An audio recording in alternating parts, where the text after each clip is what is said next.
Welcome to Mr. Randy's Wine and Spirits. I am Mr. Randy, and today we're going to be doing another full review episode. Today's full review episode will be showcasing the Glen Parker Speyside Single Malt Scotch Whiskey. If you're new to the channel, hello, welcome, come on in. Good times will come. All my returning viewers, you know how we do. It might not be your average Scotch video, but you never know. Anything could happen, right? So it is a product of Scotland. Not a whole lot of stuff to be said, and most stuff on the internet that's been said is not very nice. So this is a James Parker product, 40% alcohol by volume. Give you a quick looky-loo at the backside. You like looking at the backside. Imported through Houston, Texas. Hey, I'm going to be moving really close to that very soon. So there, give you like a little slow roll of that. And it is a green bottle, and you know how Mr. Randy loves his green bottles. So if you're new to the channel, hello, welcome, come on in, have a seat, get comfortable. May or may not be one of the best videos on the internet at the moment. It won't be, but who knows. All my returning viewers, you know how we do. So come on in, for better or for worse. You said I do. So, Glen Parker Speyside Single Malt. Quick rundown for all the new people. Mr. Randy does a 3-part series when he does his reviews of libations of sorts. Off the rip, number 1, crack it open, get it home, pour it in a glass, pour it in my mouth, and experience it. Share that experience with you, because that's what we do here. Part 2 is called the full review, where we're at today. I drink it down to this part. I leave whatever's left in there for a week, 2 weeks, depending on scheduling. Other variations may pop up. Variables may pop up. I go on the internet, I find as little as possible, because that's just pretty much the way it is these days. They don't like sharing. No, share. Start sharing. Okay, I'm sharing, you need to share too. I get as much information as I can scrape up. I come back to you, present it to you. We talk about it, I score it. We continue to drink it because part 3, final pour, thusly named, we take the final pour in the glass, we compare it to the first pour off the rip, and everything in between. Unfortunately, the very few reviews I could find of this, and they're snobs, they're absolutely freaking snobs, will turn their nose up at this. And it's pretty apparent within the first paragraph of their reviews. If they don't, in the first sentence, if they don't just crap all over it, it's a slow drip kind of thing. So this, they say it's slightly peated. I guess so. I mean, there's a little bit of peat, like a little bit of that in the background, but you got to go deep. I'm getting stewed apples. Did I say that before? Like stewed apples, like green apple almost. It's fighting. The stewed apple and the green apple character is fighting. We did say this is a James Parker product. The person who, the master distiller or something, his name is Angus Dundee. Love the name, bro. Angus Dundee. So they say this is somewhat comparable to Tom and Tool. I haven't had a Tom and Tool yet, but they say it's probably from one of their distillers. It's an undisclosed distillery where this comes from. Now, yes, it does say Speyside, but someone did slip in there that it is a Highland Speyside. I don't know how that could be, but it is what it is. So Mr. Randy paid just over $20 out the door. This was what's called a final few in one of my local stores, the Twins Liquors. This is a final few. They do that every once in a while just to liquidate the inventory and get them out of the system, and try and make a few bucks on the back end. And they've been recently trying to get rid of some of these. They're non-performers, and it looks that way online. I've seen the majority of the prices for this be less than $20. It's got a 40% ABV. I'm getting grassy notes. I'm getting like cut grass and like green apple. It's like green apple, cut grass, a little bit of cut grass, sweetness, like a sweet morning dew, like a Sprite kind of thing. The nosing is really weird. It wasn't like that off the rip, but now that it's had time to think about itself, and maybe it wanted to change, maybe it wanted to be something better, do something better with its life. Well, I know what's going on. It's going in me. It's what it is. So let's get that first palating out of the way.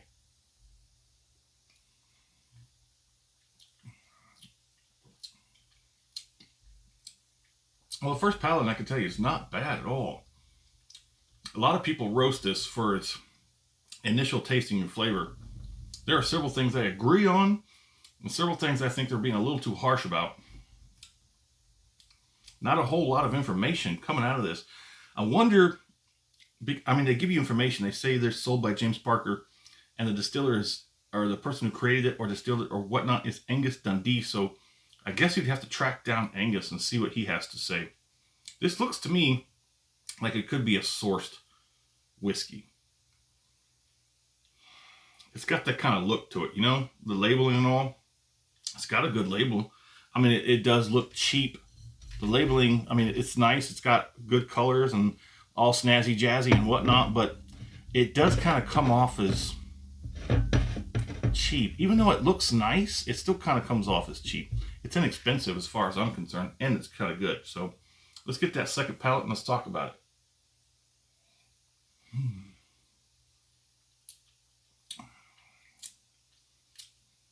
It's got a very unique palate. Initially, it's got all that interesting, the intrigue is all there up front. It starts to dip real fast. Things change. And now basically you're working with like an aftertaste kind of flavor. Yeah, it dumps all its flavor characters right away.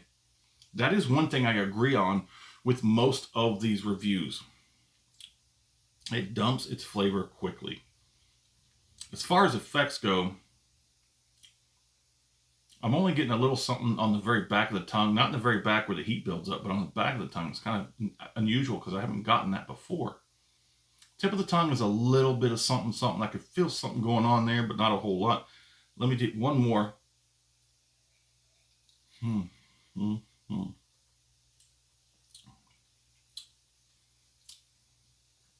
Yeah, it's not bad initially on the palate. Even the nose, very interesting. Nothing offensive. Nothing that, I think it's just sub-entry. Like if you're a connoisseur or if you're a snob, you're definitely not going to mess with this at all. Once you get your one on there, you probably won't even go past the nose. You might if you're interested. Like, what is that? Let me try it.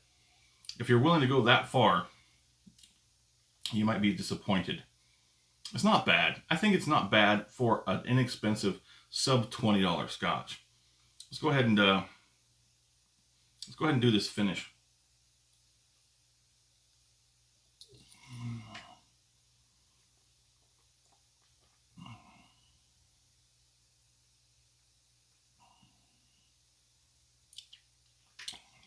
Viscosity's okay. I think it's pretty good. Ooh, so now I'm getting some action. Tip of the tongue, top of the tongue, the gums a little bit. Like I really work that finish. I do what's called a Kentucky chew. You just like slowly roll it back and forth as you work your jaws as if you're slowly chewing on something. It's called masticating, by the way. Just slowly roll it and work every inch, every nook and cranny. Make sure every little space gets a taste. If you're still watching, go ahead and do yourself a favor. Hit that like button. Let whatever algorithm on whatever platform you're watching this video on, let it know that you like these videos. And if you'd like to let Mr. Randy know you like these videos, go ahead and hit me up in the comment section. Let me know where you're at. Let me know what you're drinking. And let me know what you think about the Glen Parker Speyside Single Malt. So let's get to the scoring, shall we? Ooh, we haven't gone this low in a while, and I'm not talking about price point, and I'm not talking about placement on the shelves. We're talking about score range. It's been a while, so I'm going to say, I'm going to give it a strong 3 out of 5. I'm going to give it a strong 3 out of 5. I don't think it's quite got enough of what it takes to punch over, cross over into the 4 category. But I think it could reign pretty supreme in the 3s because it is a sub $20 bottle. It's not offensive. There's nothing about this that I do not like. Even counting the fact that the flavor dumps pretty quickly on the palate, a lot of the character has left the finish now. I still do have that sort of after effects. Like there's a little bit of tingling, numbness, all clear across the board, everywhere. There's not a whole lot of heat at all on the back end. So if you're a person who doesn't like that burn, that back end burn, the heat that builds up, if you don't like that, this might be something for you. It's fruity. It's kind of juicy, but the flavor, it does dump quickly. The flavor pretty much runs away from you. The finish is about the only thing that's going to be strong, but even that has its limitations. It leaves pretty quickly after it's made its mark. And there's a little bit of a bland aftertaste. That's not horrible. My fair price for this, yeah, I'm definitely going to leave it alone for a sub $20 bottle. I would probably say 10. Yeah, a 10. I would say this would definitely be a no-brainer for a $10 bottle of single malt Scotch. It's not bad. This is something, and being 40%, it's something that you could probably drink on the regular, not feel offended. But as long as you set your expectations kind of low, $10. I would pay $10 for that bottle. I'll probably stock that for $10 a bottle.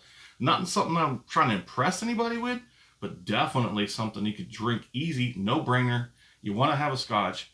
It doesn't have to knock your socks off, but it just has to be something to drink. I think this would fit the bill. Would I buy this again? I think I just answered that. Well, there it is. Glen Parker, Speyside Single Malt. Next to no information, lots of questionables. But anyways, let me know what you think in the comments. And as always, thanks for stopping by here at Mr. Randy's Wine and Spirits. Have a better one.